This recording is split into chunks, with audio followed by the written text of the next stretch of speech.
Hello friends, welcome to Raju Yadav KNR channel. నేను ఇప్పుడు మాట్లాడబోయేది ఏంటంటే, ఈ నైట్లో వీడియో చేయడం కారణం కూడా ప్రతి డ్రైవరు ఆలోచించాలి. మన డ్రైవర్ల తోటి జనాలు ఎంతలా వాడుకుంటున్నారంటే అంతలా వాడుకుంటున్నారు. అసలు రెస్పెక్ట్ అనేది లేదు. అసలు విషయం ఏంటంటే, నేను ఇప్పుడు ఎయిర్పోర్ట్ నుంచి పికప్ అయితే తీసుకున్నాను. ఎయిర్పోర్ట్ నుంచి పికప్ తీసుకొని ఊబర్లో పికప్ అయితే తీసుకున్నా. ఎక్కడ అని చెప్పేసి అంటే చెప్పరు. ఎందుకు వస్తావా రావా, మళ్ళీ మీదంగా రూబాబు వస్తావా రావా, ఈ నైట్లో వస్తున్నాము, ఏదో ఇంటి సైడ్ పోతే ఇంటికి వెళ్ళిపోవచ్చు కదా, నైట్ టైం కదా అన్నట్టు అడిగితే కస్టమర్ ఫీలింగ్ ఏందో వాళ్ళదేందో అర్థం కాదు. వస్తావా రావా, లేకపోతే వేరే బండికి పోవాలా, లేకపోతే ఊబర్కి దాంట్లో కంప్లైంట్ చేయాలా అని చెప్పేసి మాట్లాడతాను. ఓకే సరే, ఎవరినో ఒకరిని ఎక్కించుకున్నాం ఎక్కడికో ఒక దగ్గర. నా అదృష్టం కొద్దీ నాకు మణికొండ పడింది, కాజాగూడెం పడింది. ఈడ దించేసి ఇంటికి వెళ్ళిపోతాను. లేదు ఇప్పుడు హైత్ నగర్ ఎల్బీనగర్ సైడ్లో వచ్చిర్రు, వాడు ఇంటికి పోవాలి. అలాంటి పరిస్థితుల్లో వాని పరిస్థితి ఏంది? కనీసం ఒక మాట చెప్తే వాళ్ళదేం పోతుంది? వాళ్ళకు వేరే బండ్లు మస్తుంటాయి. ఏదైనా వేరే వాళ్ళని ఎక్కించుకోవడమో లేకపోతే ఏదైనా ఒకటి మాట్లాడుకుంటాడు కదా ఈవినింగ్ టైంలో, నైట్ టైంలో. కస్టమర్ ఎట్లా అయిపోయారంటే మరీ పురాత చాలా ఏమనుకుంటారో వాళ్ళ, వీళ్ళేంది మేము పైసలు ఇస్తున్నాం వాళ్ళు ఎక్కడైనా రావాలన్నట్టు మాట్లాడతారా ఏందో అర్థం కాదు. చూడడానికి ఇప్పుడు నేను ఎడిచింది ఎక్కడ, మంచి అపార్ట్మెంట్లల్లో, పెద్ద పెద్ద అపార్ట్మెంట్లల్లో, మంచి మంచి అపార్ట్మెంట్లల్లో ఉంటారు. ఏదన్నా మాట్లాడే విధానం కూడా తెలియదు. ఒక డ్రైవర్కి ఇచ్చే రెస్పెక్ట్ కూడా ఉండదు అసలు. అక్కడ చెప్పలేదు, అడ్రస్ అడిగితే చెప్పలే. ఆమెకి బండ్లే కూర్చోగానే చల్లగా ఏసీ కూడా కావాలి. ఏసీ బ్యాక్ ఏసీ లేకుంటే కూర్చోబుద్ధి కాలే, ఫుల్ ఏసీ పెట్టుకొని మరీ కూర్చున్నది. ఓకే బాగానే ఉంది. వచ్చేసిన డ్రాప్ దగ్గరికి కూడా వచ్చేసినాక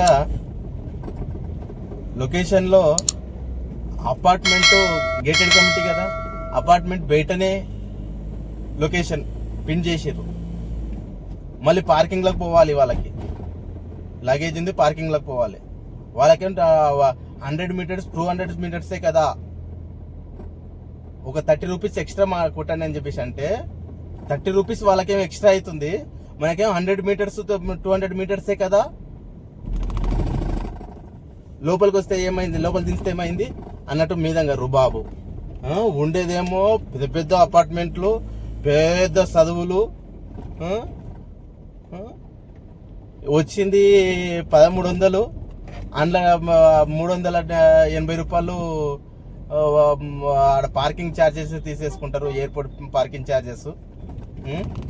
వచ్చింది 30 కిలోమీటర్స్ తీసుకుని వస్తే వచ్చింది 900.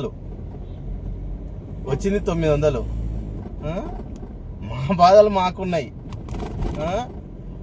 ఇప్పుడు ఏముంది, అత్త కోడళ్ళు పీగిలాడితే ఇద్దరి మధ్యలో దుత్త పలిగినట్టు ర్యాపిడో ఊబరోడు పీకిలాడి మధ్యలో ఈ మాలాంటి డ్రైవర్లు, మాలాంటి బండ్లు తీసుకుని నడిపే వాళ్ళని నలిగిపోతున్నాం మధ్యలో. ఏమంటారు ఫ్రెండ్స్? అంతే కదా డ్రైవర్ అన్నలు. అది కొంచెం కస్టమర్ కూడా మనం ఇచ్చే పైసలేంది, వాళ్ళు ఏ బండి వాడుతున్నారు, వాళ్ళకి వెళ్ళేది ఏంది అనేది కూడా కొంచెం గమనించాలి కస్టమర్ కూడా. ఆఫ్టర్ ఆల్ మీరు బండి తీసుకొని మీరు డీజిల్ పోసుకొని తిరుగుతుంటారు. ఎంత ఖర్చు వస్తుంది ఏంది, దాని మెయింటెనెన్స్ ఏంది అనేది మీకు తెలిసి ఉండాలి. అంతెందుకు, ఏదైనా కూలి పని చేసుకునేటోడు అసోంటిది నాకు అంత దూరం వస్తే పడదు, ఒక 100 రూపాయలు ఎక్స్ట్రా కొట్టానని చెప్పేసి అంటే సరే అని ఈజీగా కొట్టేస్తారు. వీళ్ళకేందబ్బా కోట్లు లక్షలు జీతాలు చేసుకుంటా మంచి మంచి అపార్ట్మెంట్లలో వండుకుంటా 100 రూపాయలు 30 రూపాయలు అడిగిన అది వచ్చింది ఎంత 1363 రూపాయలు వచ్చింది. ఇంకెంత 37 రూపాయలు. 37 రూపాయల కోసము ఎంత వచ్చింది, అది కొట్టేది ఎక్కువనంట ఆ పోతవారి అంటాడు. నీ ఇంటి బండి అనుకున్నావా, మొత్తం వచ్చినంత కొట్టాల్సిందే ఎక్కువ అని అంటే నీ ఇంటి బండి అనుకున్నావా, లేదా గేట్ ముందర విడిచిపెట్టి వెళ్ళిపోతాం. ఏం చేస్తాం ఫ్రెండ్స్, మాలాంటి డ్రైవర్ కష్టాలు ఎవరికి చెప్పుకోవాలో కూడా అర్థం కావట్లేదు. చాలా నా వర్షన్ కాదు ఇది, ప్రతి క్యాబ్ డ్రైవరు ఇబ్బంది పడుతున్నారు. దయచేసి దీనికి ప్రత్యామ్నాయం మాత్రం కంపల్సరీ మన డ్రైవర్లే ఎత్తుకోవాలి.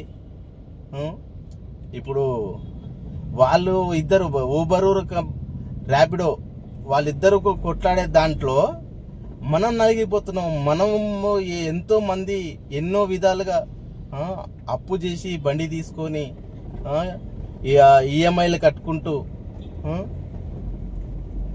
వెళ్ళలేక కొంతమంది బండ్లు అమ్ముకుంటున్నారు, కొంతమంది ఏం చేయాలో అర్థమైతలేదు.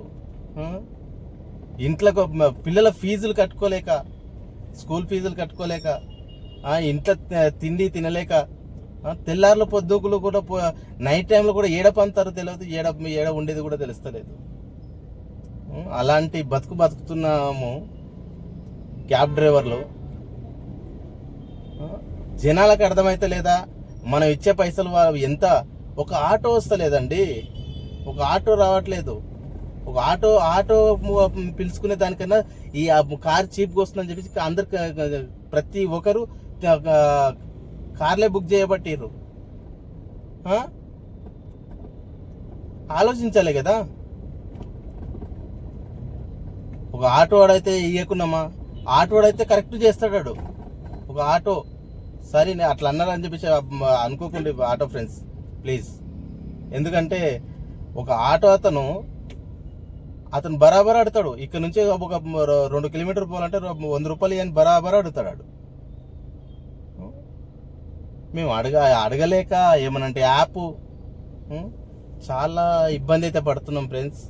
ఎందుకంటే కొంచెం ఆలోచించండి, మా సైడ్ నుంచి కూడా కొంచెం ఆలోచించండి కస్టమర్లు. మేము రాకపోతే మీ పరిస్థితి ఏందో ఒకసారి ఆలోచించుకోండి.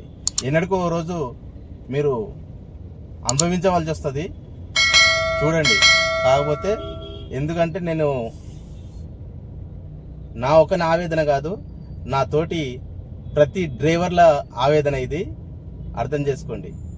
నమస్తే, జై హింద్, జై డ్రైవర్.